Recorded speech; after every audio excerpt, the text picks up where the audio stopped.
Alright everyone, welcome to Nintendo Switch. Thanks for the memories, the Sendoff panel.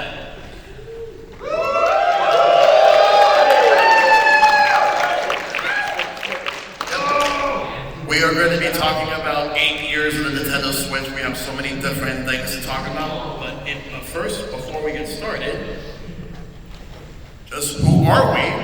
Well, let's introduce ourselves. I'm ShellshockPrime, I'm Peter. I go by he/they pronouns. I stream on Twitch. My first game on Switch is Legend of Zelda Breath of the Wild, and my favorite game is Legend of Zelda Tears of the Kingdom. Hey guys, I'm Sylverstone Khandr, he/they pronouns, moderator at Nintendo Switch and our Wii U, also admin Switch and Play NYC. My very first Switch game was Breath of the Wild, and my favorite Switch game of all time is Splatoon 2. Hello, I'm OneOneTwo. I'm a moderator on the ARM Mega Man subreddit. The very first Switch game I got was actually Shovel Knight Treasure Trove because I got the Switch in April of 2017, and that's because I didn't want any of the games at launch because I played Breath of the Wild on the Wii U, and I had to get it a week early before Mario Kart 8 came out, which was the actual first game I wanted. So I was like, I have a week with no games, now what do I do? So I got Shovel Knight, and that's why it was my first. My favorite Switch game, Super Mario Odyssey, one of the best 3D platformers of all time. Very excited to be here. I'm also a long-time member of Switch and Play NYC, so I'm very, very, very honored to be on this panel. Hello, I'm Rick. I run a channel called The D-Pad. He/him pronouns are very boring. I also used to be a moderator of the Let's Play subreddit. And yeah, my first Switch game was OneOneTwo Switch, mere minutes before getting into Breath of the Wild. Figured it would be good till we had a bunch of people over for a party. We thought it'd be good to limber us up. We got to see horrible things as people did to sandwiches. My favorite Switch game, I would have to say, is Celeste.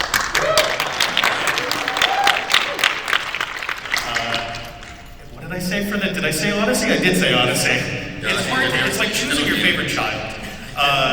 My favorite Nintendo game, Odyssey. I think it redefined Mario as far as 3D goes, and it's a joy. And I can't wait for Donkey Kong Odyssey in July. My name is Azrain127, and my pronouns are he/him excitedly. My first game, as you'll hear during this panel, I am into all the Nintendo gimmicks, no matter how gimmicky. So as soon as I heard about feeling the HD rumble and the balls rolling around inside the Joy-Con, I had to try OneOneTwo Switch way before Breath of the Wild. My favorite, though, at the moment is Xenoblade Chronicles 2. 3 is a step down. I'm sorry, not sorry. And shout out to anyone who went to the Labo panel where we talked more about the gimmicks. Oh yeah. Alright, so we do have a Q&A towards the end. If you want to ask questions, feel free to send us your questions through this QR code. Scan it real quick. Yep. Scan it real quick, give you some time to do it. Assuming the internet holds. Fingers crossed. Yeah, I can only hope that works. I don't know how you navigate on your phone if you're crossing your fingers. Very carefully. Very carefully. Alright, everyone good? Alright. So, before the Nintendo Switch, we had two different platforms. First and foremost, we had the Nintendo 3DS, which Nintendo 3DS is the successor to the DS. Came out in February of 2011, March 27, 2011, in North America. Came out at $249. Very low first-party support. 6 months later, Nintendo dropped the price to $170. And it sold over 70 million units worldwide. I would argue in general the 3DS was pretty successful, and I definitely really like the console, but one thing I find very interesting is, man, especially compared to the Switch and even the Switch 2, the launch lineup of the 3DS was terrible. They had very, very few games at that launch. Who remembers Steel Diver? Divers were were okay, but compared to Breath of the Wild and Mario Kart World, that is child's play. Shout out to Super Street Fighter 4 on the 3DS. There we go. I remember being very excited for Mega Man Legends 3, but... Don't remind me. Do not remind me. And Mario Kart 7 is the best-selling game. On 3DS, Yep. Selling at 18.99 million worldwide. It is interesting going back to Mario Kart 7, honestly, because you can see a lot of the groundwork that was laid for Mario Kart 8, which I was going to talk about is the best-selling game on the Wii U and the Switch. Go figure. We'll get to that soon. Speaking of Wii U, we have the Wii U. Respect the Wii U, please. Well, the Wii U came out in November 18th, 2012. It started off okay, but then not match the success of the Wii. It's actually like Nintendo's reselling home console. It launched for $299. There was a $349 unit that came with Nintendo Land. But the Wii U did, however, led the groundwork to the Nintendo Switch. Without the Wii U, there is no Switch, really. Yeah. So basically, the Wii U pretty much crawled so the Nintendo Switch could actually run. And most of Nintendo's first-party lineup were released on the Switch. But the Wii U was known for the off-TV play, so you could be able to play like Wii U games without having to use your TV. At least within 30 feet. Yes. Anyone excited for Nintendo Switch 2 game share needs to thank the Wii U right now.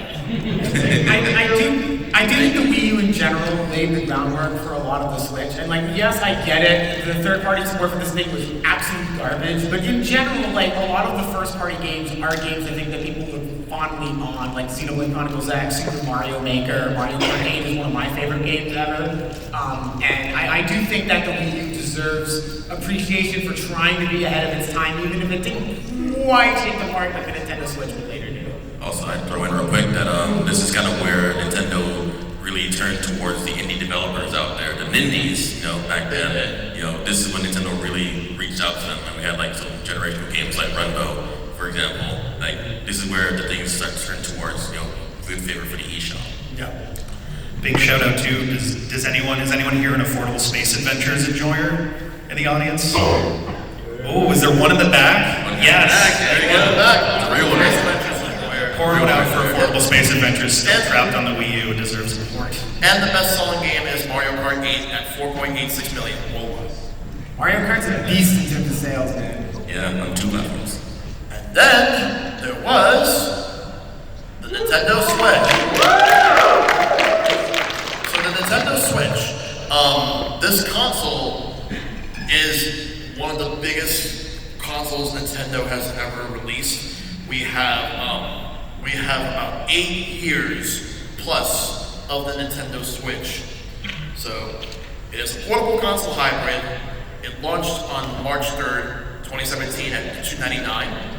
The first Nintendo home console to be region free, because every other one previously had been region locked.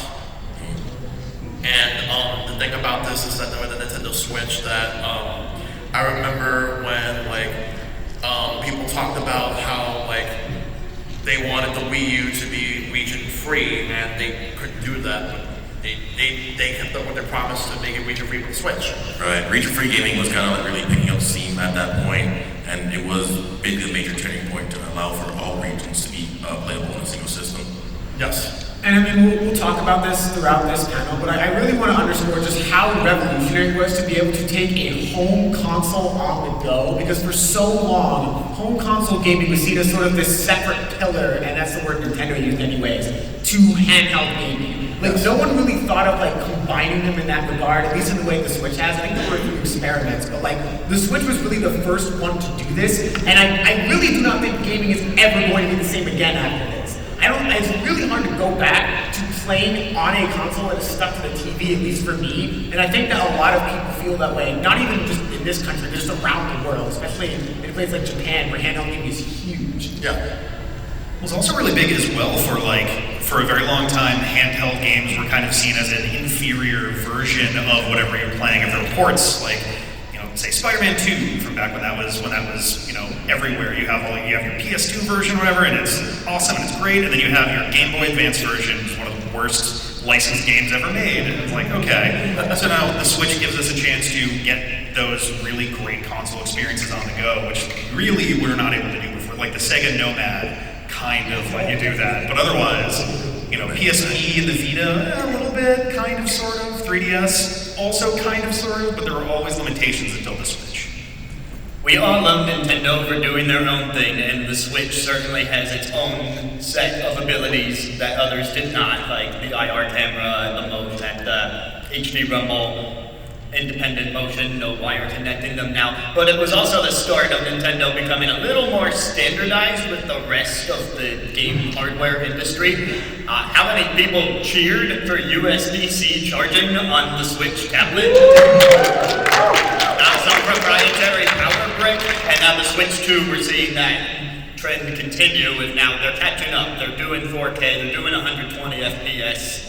But they're still doing their own thing as this hybrid console that's got mouse controls. I would also argue that Nintendo merging their handheld and their home console gaming divisions was a huge step that symbolized that, okay, the Switch is not just a one-off console that we're not going to see again. This is here to stay, and I think that's huge. And this is something that they wanted to keep going forward, to be able to have so many different games that you would have expected to see on a home console, and games that you would expect to see on a handheld, all in one device, as opposed to just buying two completely different devices to be able to play two different types of games on.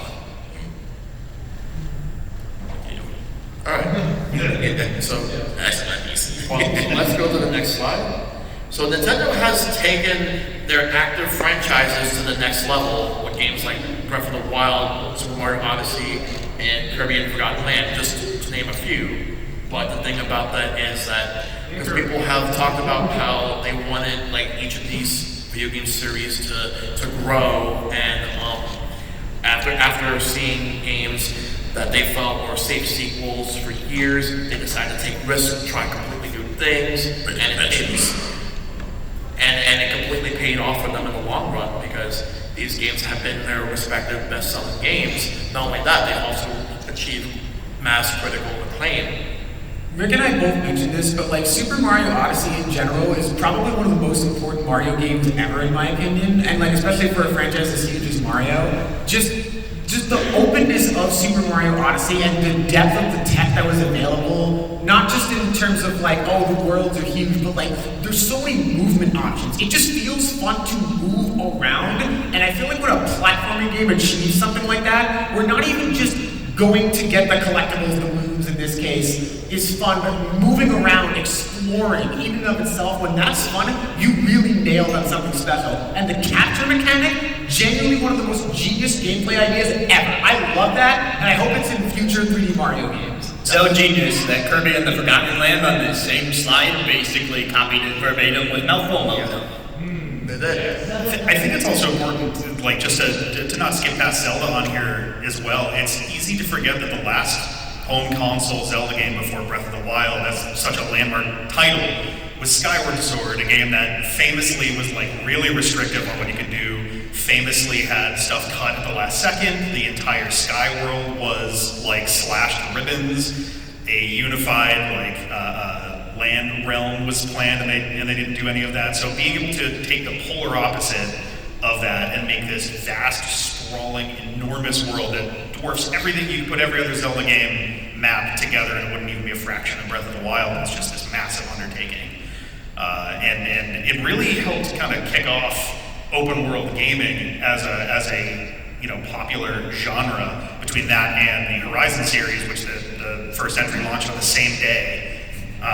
We really wound up with a huge wealth of open world experiences just from how impressive Breath of the Wild wanted to be.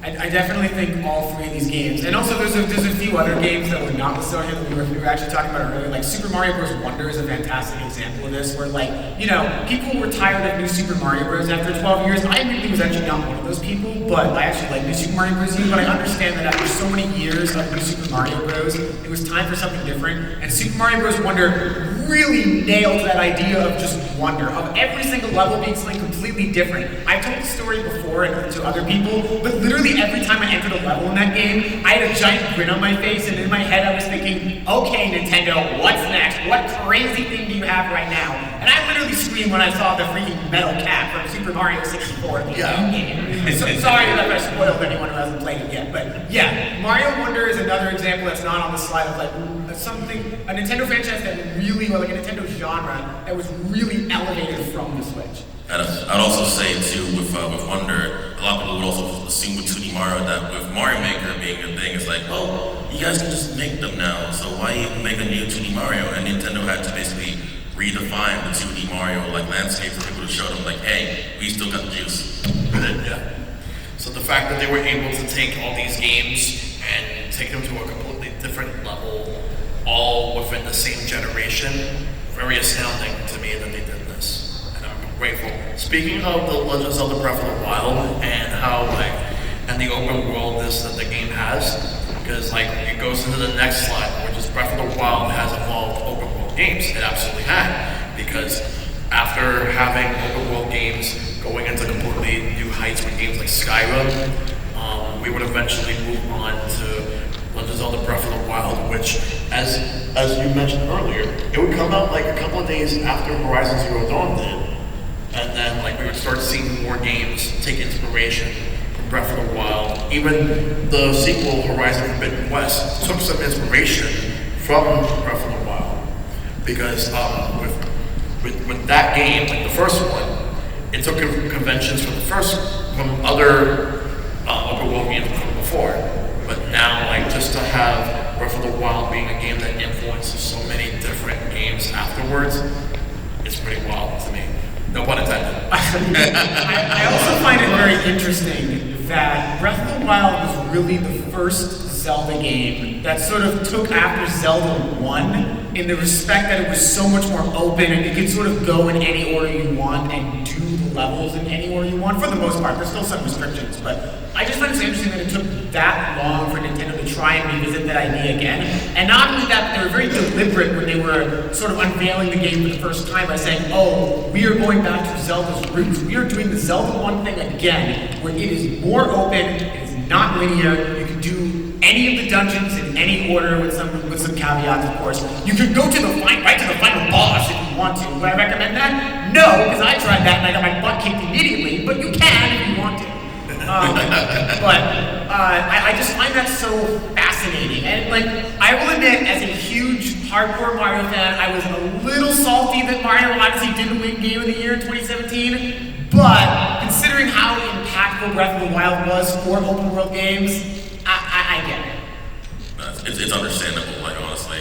For me, I think playing Breath of the Wild 2 also kind of ruined other open world games for me. I remember, I'm not sure what game it was I was playing, but I was trying to climb up a wall in that game. I'm like, wait a minute, this is Breath of the Wild, I can't climb up this. It's impossible to do that.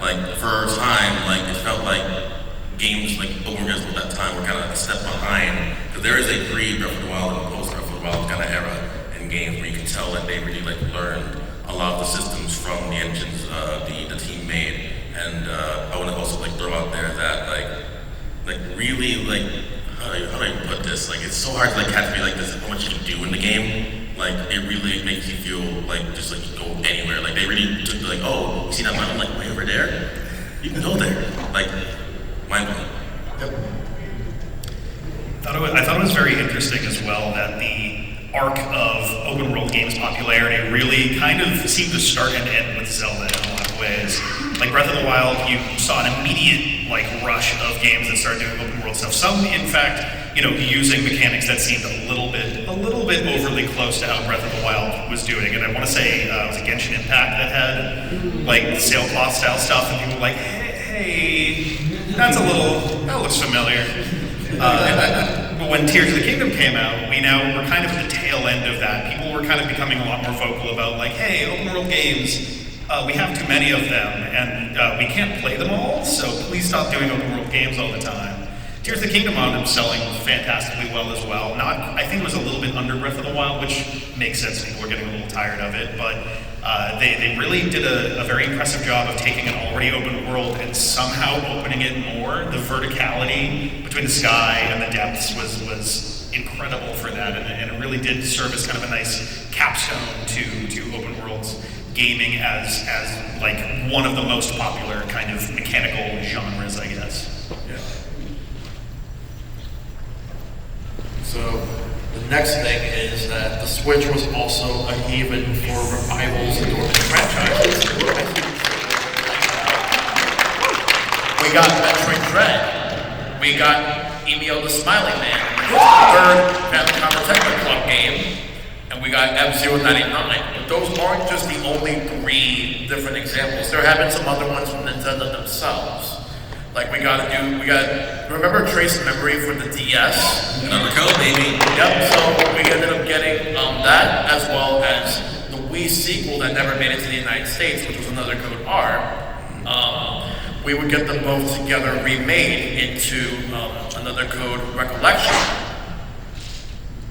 So, I think it's just fascinating, like especially looking at all 3 of these games, because I absolutely adore all of them for very different reasons. But Metroid Dread, Emio the Smiling Man, and F-Zero 99 really just sort of signify to me the value of bringing back franchises. I'm not even going to call them dormant. I'm going to say they just haven't been around for a while. They haven't had a new entry in a while. I mean, it's hard to remember now, but Metroid was not doing well after Other M. Like, we did not have another game for a while, and I still remember the outrage from Metroid Prime Federation Force. People were quite upset, and I can't even really blame them. And Metroid Dread being as good as it was, and capitalizing on the fact that, yes, it has been a long time since Metroid Fusion, but the developers at Mercury Steam absolutely nailed how a Metroid game should feel in the modern age, while still playing like a Metroid game. It feels like an evolution of the concept. I love the enemies just as an enemy. They're really cool. And Emio the Smiling Man, I only played Famicom Detective Club for the first time like this year or last year basically. And it blew my mind as like a visual novel game. I was not a huge visual novel person before this in Ace Attorney basically. And this game basically made me go, okay, yes, I'm playing a ton of visual novels now because I love this. And F-Zero 99, what is there to say? I mean, that's like the ultimate one more round game. I will go round after round after round, getting annoyed at people picking Big Blue every single time. Please stop doing that. There are like 11 other courses in this game. But yeah, I love F-Zero 99. I think it really evolved the idea of a racing game in many ways, because I don't think there's that many racing games. We have 98 other opponents. That's a lot of people, and a lot of stuff happens in those races. And I really just do think that all 3 of these games are emblematic of a previous slide we had about like evolving franchises to the next level, while also taking these older franchises and just giving them the love and attention they deserve. I think what makes each of them work is that because they've been out of commission for a while, they weren't afraid to grow up with the audience. Metroid Dread is the most intensive Metroid in terms of like, you really gotta learn the controls, you gotta nail every single move. It's possible to get through the entire game without taking a single bit of damage, and that's why they added Dread mode later on. And then Emio, the Famicom Detective was absolutely dormant, right? We're talking way back in the SNES, or was it NES? Famicom. Yeah, so even long. So, okay, all those people grew up with that. They're old enough to handle a more mature game. One warranted an M rating if you go into the epilogue that I can't spoil. Oh yeah, no, that epilogue is legitimately terrifying. I will not say another word about this, but if you think you know scary games, try that epilogue. It honestly, like, kept me awake in bed for the entire rest of the night. And in F-Zero's case, it's like, okay, we haven't had an F-Zero in a while, we're gonna go back to the old one, and so all the longtime F-Zero fans can share the joy of classic SNES F-Zero with a ton of their friends, and be like, hey, try this, it's free with MSO, just get online and play with me, and you'll see what I like about it so much. Yeah, you know, it's been pointed out that Nintendo has a habit of kind of quietly cultivating franchises as they're getting ready for a big release. Donkey Kong, obviously, very recently, suddenly all the Donkey Kong games were either on the Nintendo Classics, or we got Donkey Kong Returns HD. Donkey Kong Tropical Freeze, obviously, was already kicking around there, and then Donkey Kong Bonanza. folks have noticed that F-Zero has been getting a lot more attention, very quietly, little bits and pieces, between F-Zero 99, and now we're getting F-Zero GX on the Switch 2, GameCube, Nintendo Classics, and so maybe we will see a slightly larger revival of the franchise if we're very, very lucky. I hope that statement ages like fine wine. I hope so too. I really hope so. Like even Advance Wars came, We used to wait a long time. even Advance Wars came back. Hey, look, I got my wish finally. Rhythm Heaven is coming back. I'm super excited. Tomodachi Life's coming back, and we also had Clubhouse games. Remember Clubhouse games on the DS? And it's possible. Yeah, that's getting game share as well on Switch.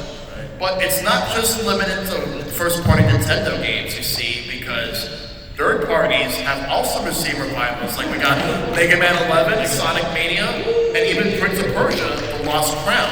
Like, these are examples of third-party video game series that either has been dormant or they have been in a bit of a slump for a while, and then now, like, these are the games that where people realize, hey, this series is back, let's play it. Yeah, Mega Man! Yeah, I mean, I'm wearing my hat this way right now, but there's a reason I have this pin on. I mean, Mega Man is my favorite video game franchise of all time, and I really can't underscore just how important Mega Man 11 was in general. It literally, it literally restarted the whole franchise. I mean, it was literally dead for like 8 years, and just seeing Mega Man 11, I almost jumped out of my seat, and that's very rare for me. Just in terms of like video game reveals, that game is so good. I mean, the developers have talked extensively about how they literally went back and played all of the prior 2D Mega Man games just for this one game to make sure it was the absolute best it could be. And at least in my personal opinion, with the double gear system, the really fun Robot Master boss fights,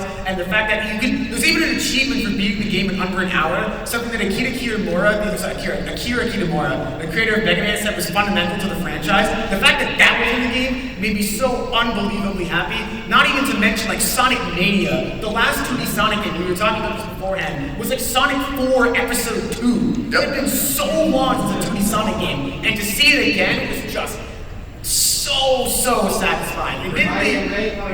Yeah, exactly. Sonic Mania Plus. And also the fact that Christian Whitehead and like Titan Taxman worked on as legendary Sonic fan game developers getting to work on this game. Like Mania really was a huge stepping stone for Sonic, one of the best rated Sonic games in years. Shoutouts to T. Lowe's. Yeah.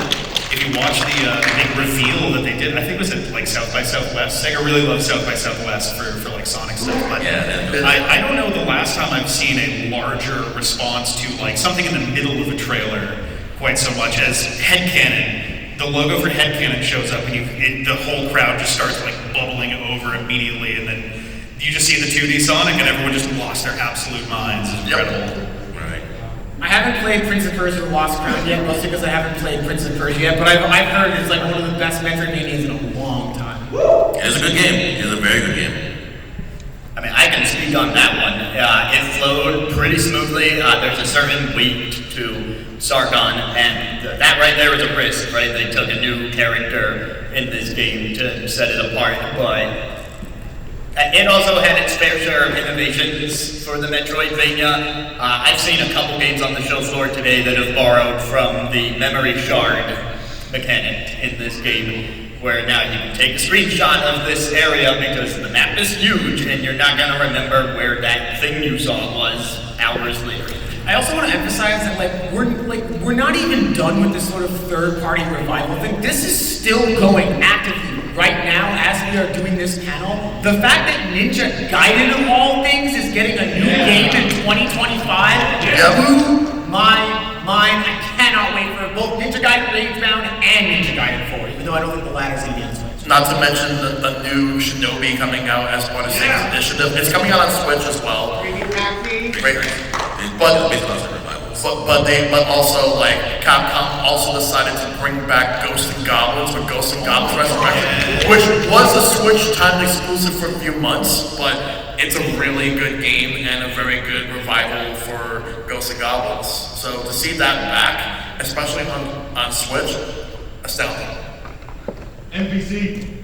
Hey, Marvel hey, versus Oh, and Marvel vs. Capcom. of course. Who can forget? Because, yeah, we got the Marvel vs. Capcom Fighting Collection. The fact that that was even announced during a Nintendo Direct was mind-blowing. I did not see that coming at all.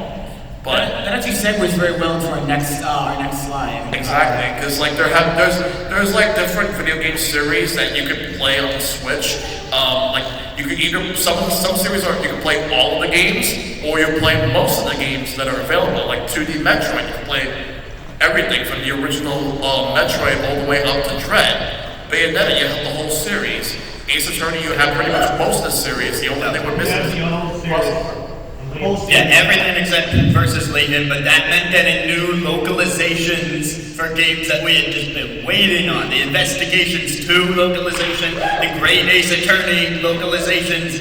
Very happy to have gotten to play those. Yep. We also have all 4 Pikmin games and nothing else. And also just like, again, speaking to Mega Man, the amount of Mega Man games on this console is insane. It's like over 30 at this point. I mean, I was trying to do the math in my head, but I couldn't because I was also trying to think of what to say right now. But the point I'm trying to make is that like, that alone, those like 35 Mega Man games, something like that, I have over 300 hours in both Battle Network Legacy collections, and that's just Battle Network. If you go through and add up all of the Mega Man games and their hours on my Switch that I have right here, I think someone would ask if I have a problem. that is easily over 500 hours, if not more, just on that one franchise alone, and that's not even to mention all of these other franchises here. Indeed. All of Xenoblade, like it needs to defense the house, like everything. 1, 2, 3, next. Yep, the whole series. Definitively. And also 2D Sonic. Like you can play like pretty much most of the 2D Sonic games on the Nintendo Switch. Like you have Sonic Origins, you have Sonic Mania, as well as like so many different collections. And with Sonic Origins Plus, you have the Game Gear games too. Hey, don't forget 50 million versions of Sonic 2. That's true. They released Sonic 2 a lot for some reason. They really love Sonic 2 a lot. Yeah. Eventually. Did anybody go to the silk posting panel earlier in the weekend? Yeah. Yeah, it was good. We should have put one in. We should have put a slide in announcing Sylvsong. That'd been perfect. No, oh my God. Yeah. But just the fact that there's so many different video game series in general that you can play all on the Switch, and it seems like that trend is going to be continuing on as we move into the Switch 2. It's just amazing. The Switch has to have some sort of record for like the most amount of retro collections on the console, because I cannot think of a single other console that has nearly as many retro collections, and that includes like the PS4 and the Xbox One, because there are different retro collections that are not from like they're like by Nintendo at this point. Like Arcade Archives. Arcade Archives, very, very good. Sega Ages, also shout outs to the Teenage Mutant Ninja Turtles Cowabunga collection. Castlevania. There's 3 different Castlevania collections. And again, on the go. You can play all this wherever you want. You don't have to be tethered to your TV. That is incredible. Metal Gear Solid. Not the first volume, the second volume coming soon. Toy Family, Tetris Forever. Radius. It's honestly so important too. We're kind of in an era where we're when it comes to games, especially old games, we're kind of careening rapidly towards a cliff in terms of preservation. It's such an important topic, game preservation, and there's been, it feels like an endless battle of whether some games are just going to vanish forever. The Wii U and 3DS eShops went down, 2 years ago? I think somewhere around there. Years ago, yeah. There's a lot of games that are just gone forever unless they get ported and the dev teams that made them want to do something with it. There are games that are lost functionally forever.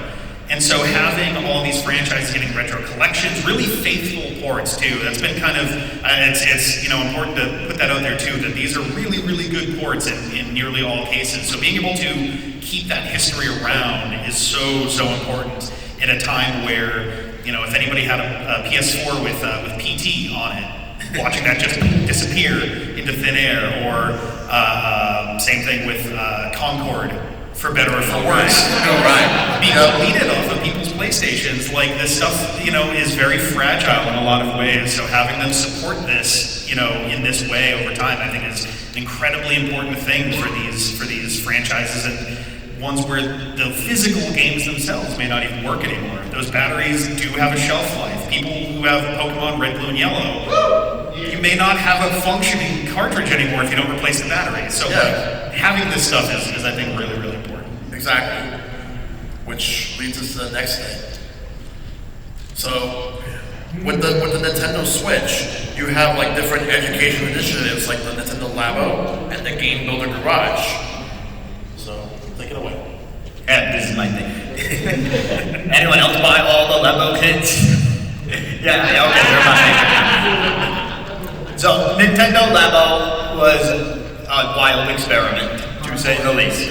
But the big part is that at the end of every Labo game, you can go to the Discover section, you can learn about how all this stuff works, and it was part of Nintendo's push to get more young folks involved with the programming side of things, because the game industry, you know, it needs new blood, and it needs that new blood to know what they're doing when it comes to the basic programming stuff in order to keep surviving and thriving as much as it has so far.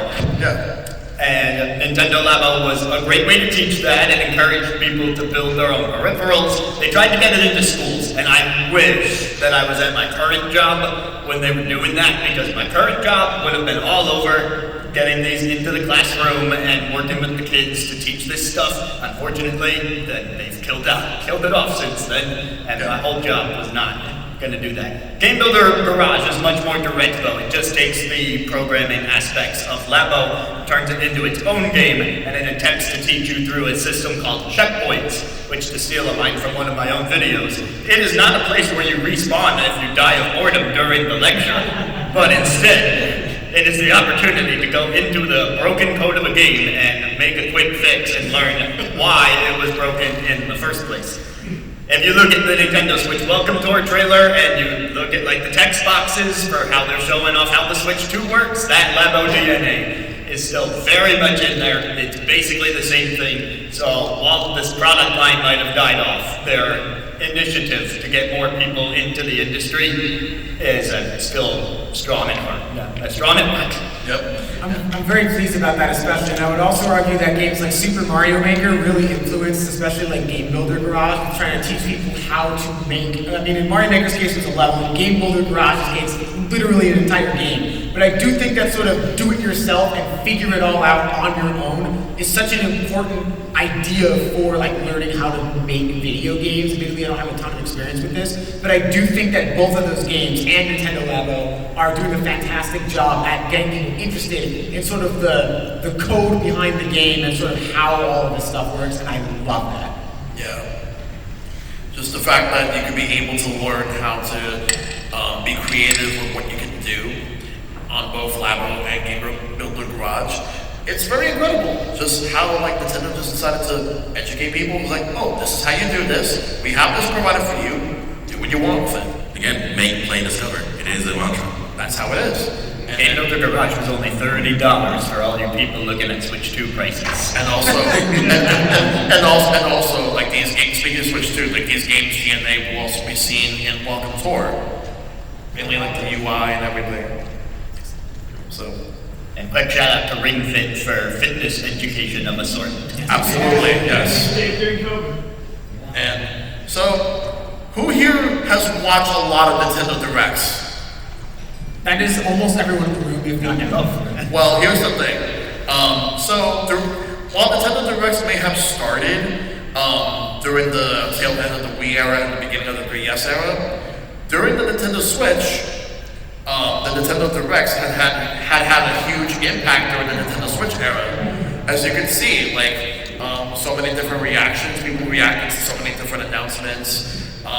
So many different games have been revealed that people would never thought they would ever see. Like for example, Marvel vs. Capcom Fighting Collection. Like the moment that like Maximilian Dude reacted to that, like he was just like that was it for him because it was overjoyed because like you could never expect it in a Nintendo Direct because prior to the Switch, Marvel vs. Capcom never appeared on the Nintendo platform before.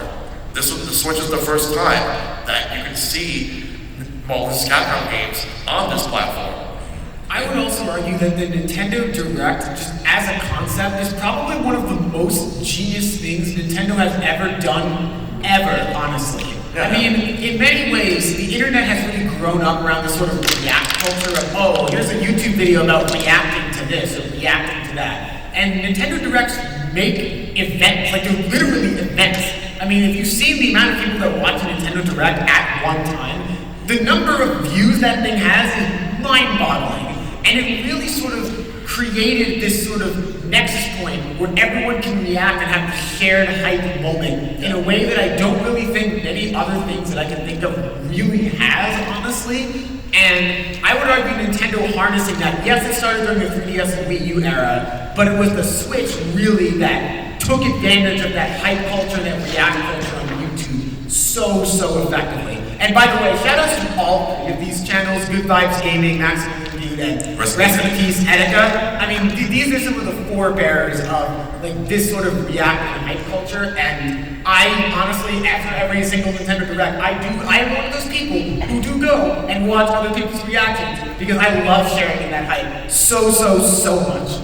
It's always fun to go back and like watch those. Like again, like you said, with the Directs becoming events, like they are like everyone is like stopping whatever to watch them. Like you guys the Nintendo New York like reactions, like those are like really big, like awesome moments. Shout outs to Kirby GCN for all those videos that you guys over the years. I was gonna say before the Switch era, really the Directs were very simple. Like it was just like Nintendo really lost kind of like the messaging, because like it seemed like anything that they were gonna say in the press got like really like warped and it became this other thing. But Iwata, Press Soul was like, hey, I want to talk to you guys directly, And really with the Switch era, like just like jumping up to this huge point becomes like this great event. Like I don't think I've ever seen a Direct that's really bad per se, but there's always something for everyone in them, There we go. Yeah, there's the book. Not to mention that, like, Nintendo really was the forebearer of this. Yes, Sony and Microsoft kind of sort of do the same thing, but honestly, I don't think anyone does this better than Nintendo, and it's not even close. I also remember, like, E3 2013 was like, Nintendo was like, you know what? No conference for us. We're not doing like the live stuff. We're gonna do a Nintendo Direct. And everyone was like, so Nintendo, you're not gonna be at E3? It's like, we're gonna be there, just Direct. It's like, oh, okay, cool, whatever. Yeah. Now, Everyone does it. Yeah. Everyone's direct. Devolver, direct. Xbox Direct. It's become the shorthand for it at this point is Direct. A lot of indie studios do it. A lot of folks who are just like making announcements. If you follow a big enough YouTube channel that wants to make like an announcement about stuff they're up to, half the time they'll call it out their channel Direct. Like they really paved the way for it. And you have like Sony State of Play or like Xbox Game Showcase and all of these things that kind of followed in the wake of just how much of an event every Nintendo Direct wound up being. Like, there's a reason that there are so many like meme accounts on social media all about whether or not a Nintendo Direct is happening, because they know that like everybody, like once you're maybe like 2 months out, or maybe 6 weeks out from the last Nintendo Direct, you're already kind of itching a little bit. You're like, when's the next one going to be? I want to see what they're working on. And they're so personable, and like and I know that some of that's just like, oh, you gotta make it look good for folks to watch. But like, there is something about it in like a character sort of way where like it feels very approachable and interesting, and kind of like, yeah, here's some stuff we're working on. Check it out. Cool. That like, yeah, some of the others kind of get it sometimes, not always, but it's really changed the way that video games are announced and revealed and shown off to people. Yeah, it's like at this point, like it's really hard to like see what type of Nintendo news we'll get without even wondering. Like people will be like, "Hey, where's Nintendo Direct? Is Nintendo Direct going to be coming anytime soon?" And when it finally does, it hits everyone big, and it just completely changed what we thought of how we get gaming news forever. So, you know what else hit everyone big? Well, Mario Kart 8 Deluxe. The best-selling game on Switch. Yes. 67 million units. But I just want to point out that Mario Kart 8 Deluxe is not only the best-selling game on the Switch, it is not only the best-selling racing game of all time, beating even games like Forza or Gran Turismo, which is hilarious, by the way, but it is the best-selling Mario game ever. It beat Super Mario Bros. 1, which in and of itself was an event. That is mind-boggling. absolutely. The fact that this game, which started off as just a Wii U port that had extra content, like 5 more characters, a completely overhauled battle mode, because Mario Kart 8's battle mode was completely different from any other game in the series. It was bad. It was really bad. It was the worst. It's the worst one. But then we have the one that we have in 8 Deluxe, which is pretty much on par with a lot of other battle modes from previous Mario Kart games. Good. And then, like, sometime in the February 2022 Nintendo Direct, Nintendo out of nowhere just announced a booster course pass. So they had to instead of making a new Mario Kart on Switch, they had to do something to keep people playing longer, and they gave us 48 additional tracks and 8 more playable characters, as well as the ability to customize the type of items you want to see in any of the races. This was a flagship title for one of the mottos that Nintendo was pushing at the beginning of the Switch marketing, which was, hey, these Joy-Con can be used separately. So, take one, give it to a friend, and share the joy of playing Mario Kart 8 Deluxe, because we know you're not actually playing OneOneTwo Switch. Exactly. So it did surprisingly well for what it was. Yep. I was just going to say something that I did a little homework over the weekend in preparation for a couple little factoid style things. Something that very much surprised me because this game, huge, best-selling Nintendo Switch game, best-selling Wii U game for the original as well. On the list of like all-time best-selling games, Mario Kart 8 Deluxe is the second best-selling all-time game that was not multi-platform. The only one that has done better than it is Wii Sports, which obviously was packed in with the Wii for nearly the totality of that console's run. So it is, and not that, I mean, Mario Kart 8 Deluxe also got packed in a couple instances, but not quite as often. Mario Kart 8 Deluxe may very well be the single most impressive performance for a game that only got released on a single console. I also want to underscore how much content this game has, especially post-booster course packs. There are 96 racetracks in this game. That is crazy. Very recently, I did a marathon where I played all 96 tracks in a row. That took me so long that I actually had to split it over the course of 2 days because it took me a lot longer than I thought it would. It was easily like 5-6 hours worth of racing back to back to back to back. This game has so much content, it is unreal. It's one of my favorite games ever, honestly. I just love how fun racing is in that game. I love the anti-gravity mechanic. I think it's really creative to sort of incentivize boosting off of your opponents, like getting close to them. Because certainly you don't want to bump into your opponents, but in anti-gravity, you do because you get a boost. And I love this game to pieces so much. Yes. The fact that this game just keeps selling. It will keep selling, honestly. I don't know how much more it's going to keep selling until a certain point. Yes. Maybe. That's why they call them bank terms. Yep. But now, like, it's time to talk about the future. So, the Nintendo Switch 2. So for the Nintendo Switch 2, we got the reveal back on January 16th. It was a teaser trailer. We got a little snippet of the new Mario Kart, which would later be known as Mario Kart World. We got the Direct back in April, and now, like, I want to ask you guys a question. How many of you guys pre-ordered the Nintendo Switch 2? I would have, but I was busy that day, or I was waiting about that.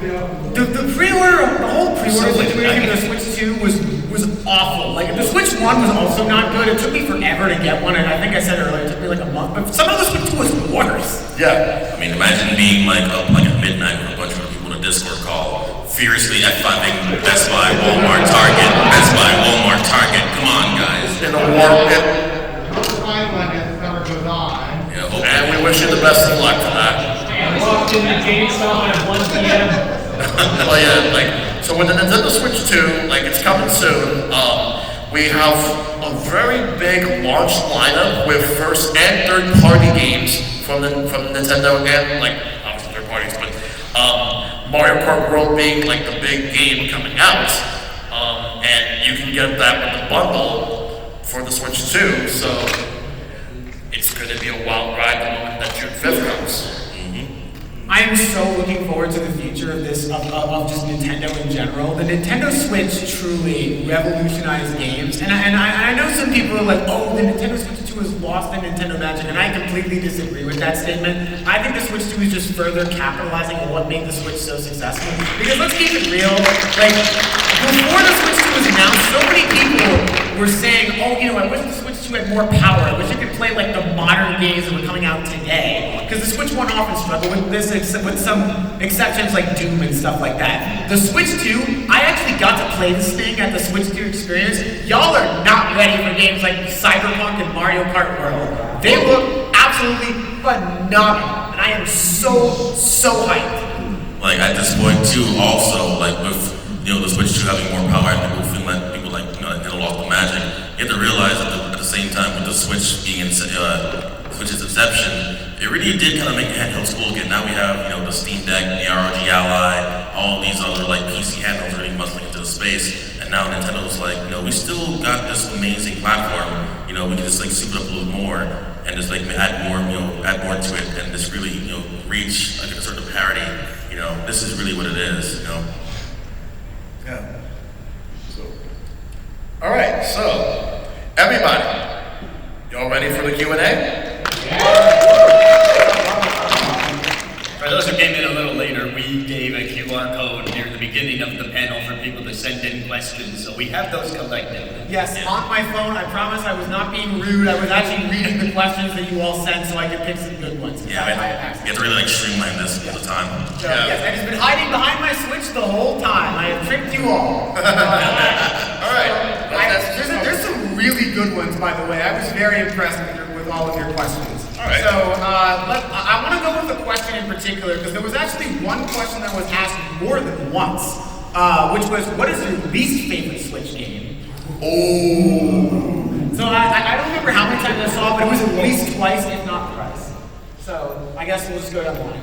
All right. Okay. So I regret buying this game. I wanted to like it. To me, it just can't really touch Mario Kart. I didn't like Crash Team Racing Nitro Fueled. Also, microtransactions and stuff, it just didn't hit me that much. I didn't like it too much.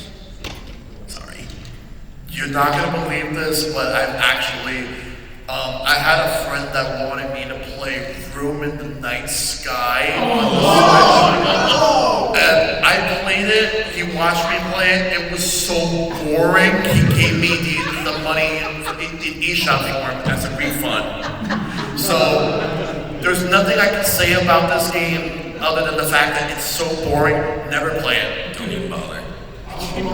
The one Switch game that I have ever traded in is Sonic Forces.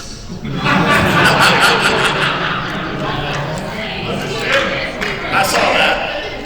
So, as I said multiple times throughout this panel, I am a huge Mario fan. I have played basically, if not every game in the Mario series across all the sub-series. It's one of my favorite franchises of all time. I loved most of the Mario games on Switch. They were some of my favorite games of all time. The one Mario game I just cannot, let me just paint a picture for you. I have 50 hours of Mario Tennis Aces. I have like 25 in Mario Golf Super Rush. I have 5 in Mario Strikers Battle League. That game is just not good. I'm sorry. That game needed so much more content. I take back my answer, that's the same thing. Oh, yeah. See, I told you, Mario Strikers Battle League.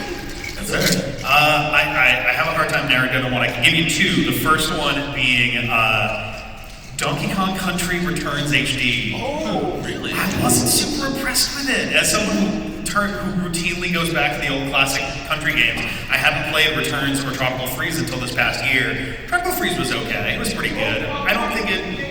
Yeah, I don't think it quite lives up to 2, but it's definitely in the ballpark. Returns did not impress me. I was happy to be done with that when it was over. I'm shocked, honestly. Tropical Freeze is regarded as a masterpiece. This is a very quick question, just because I think this is one we can kind of do in like 10 seconds. There was someone, let me actually read it specifically.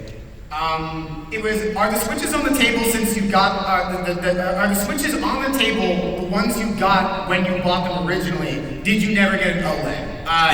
This is an OLED. I apologize if that was not clear immediately, but yeah, this is not my first Switch. This is my original Switch from 2017. I never.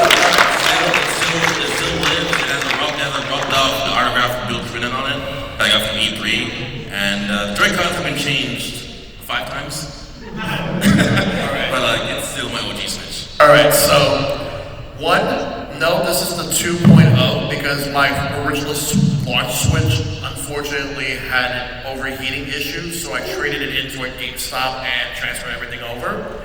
And this is not an OLED, but a friend of mine gave me the white Joy-Cons for my birthday. Okay, I don't have mine on the table because I didn't know we were doing this. But I brought 2 Switches to PAX. So I can comment on the fact that if I had one on the table, it'd be my OLED. However, I refuse to get rid of my launch model Switch purely because it's the one compatible with Nintendo Labo. Yeah, this is an OLED, but my OG launch day Switch is currently sitting at home, nestled snugly in its dock for me to play when we get back.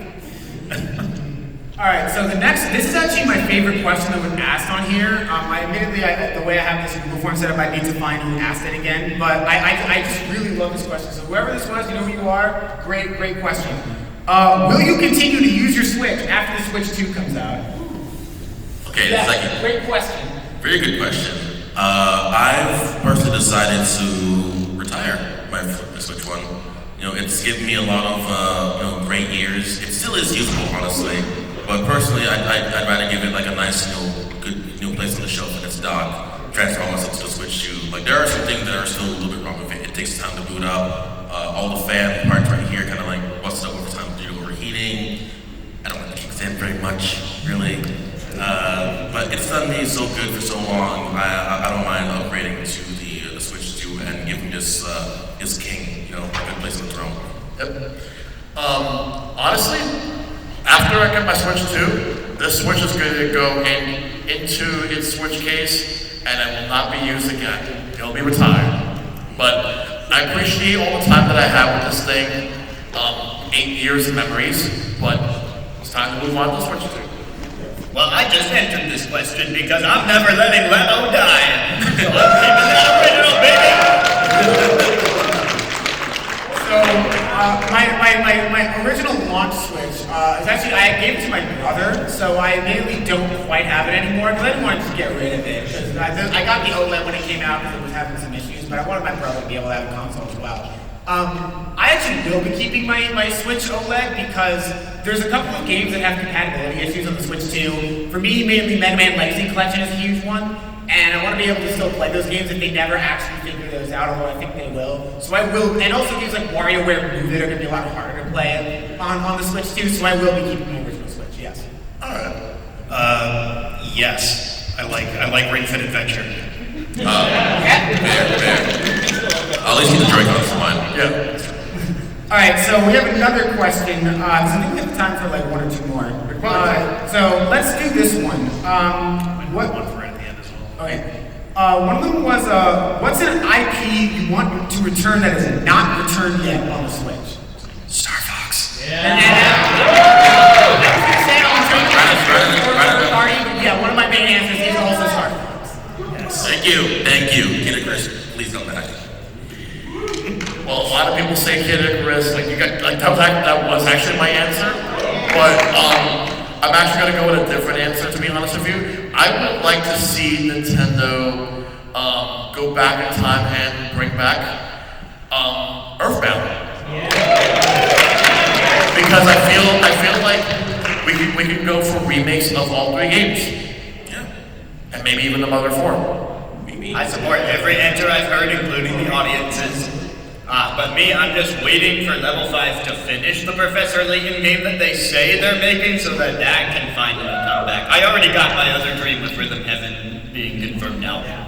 Yeah. I mean, the sort of generic answer for me is Mega Man because I will always answer that to a question like this. But another answer I really want to see is Mario Baseball. I love Mario Super Sluggers a lot, and I want that series to come back. Literally every other Mario sports game is on the Switch. We have Mario Strikers, and it wasn't good, but still, we have Mario Strikers. Where is Mario Baseball? I mean, Star Fox was kind of my main answer, not even as someone who's played a lot of it, but who's played enough of it to want it there. I would say Advance Wars would be nice to see, or Famicom Wars, perhaps, to return as well. All right, so I guess we have under a minute, so we're gonna have to do this one pretty rapid fire. But I would say a good final one to do, and let's just make this like a quick answer is: what is your favorite Switch game that's under $10? Favorites under $10? Anyone have an answer, you can Okay. say it now. Come and go. It was $5. It was $5. I think Evo Land 1 and 2 is currently under $10. Excellent pair of games. Any Arcade Archives game. Any Arcade Archives game, literally go check that series out. It is incredible. Luminous, night if it's on sale. Sega Ages Outrun. And with that, we are out of time. That is going to do it for Nintendo Switch, the Sendoff. Thanks for the memories. Thank you all so much. And I want to thank Silver. I want to thank Asman. I want to thank OneOneTwo. And I want to thank Rick for being a part of all this. I'm Peter, Shellshock.